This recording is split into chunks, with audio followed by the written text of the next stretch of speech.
The attention received by the sudden meeting will easily be dwarfed by how the eyes of the world would be fixated on North Korea's two upcoming historic summits with Seoul and then with Washington.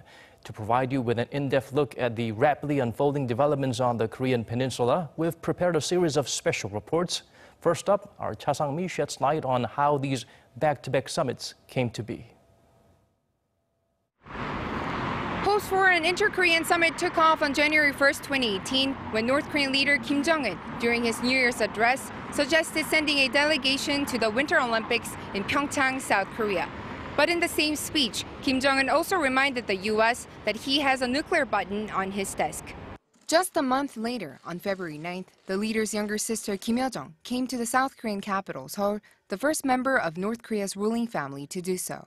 Kim Yo-jong wasn't sent just for the Olympics. She also brought a message from Kim Jong-un, saying he's willing to meet with South Korean President Moon Jae-in in Pyongyang, a call for the first inter-Korean summit to be held in 10 years, and only the third in history. The 2018 PyeongChang Olympics definitely played a big strategic role in setting up the summit talks between South and North Korea. It would have been a bit more difficult without the Olympics. The 2018 Games, in fact, might go down as the most political to date.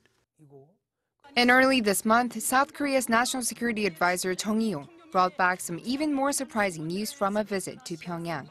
Kim Jong-un could express his eagerness to meet President Trump as soon as possible, and a willingness even to halt his regime's nuclear programs. It was an invitation Trump promptly accepted for some time by May. But why did Kim, who last year was threatening Trump with war, suddenly suggest a meeting with him? Experts say the U.S.-led sanctions on the regime have seriously begun to bite. Exports of refined petroleum products to North Korea have been cut by nearly 90%, putting a major strain on its economy. The U.S. felt threatened by North Korea's acceleration of its nuclear programs, and the sanctions on the regime were intense enough that the North couldn't endure them any longer. That became the main cause of the proposed U.S.-North Korea negotiations. Experts also credit the emergence of the liberal Moon Jae-in administration in Seoul. But although the world ultimately wants Pyongyang to give up its nuclear programs, it's unlikely that complete denuclearization will come so quickly.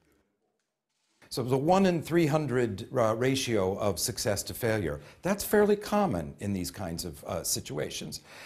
It's not to suggest that the current process is doomed to failure, but it certainly will face a lot of challenges. Denuclearization is would be a very substantial breakthrough if that were possible.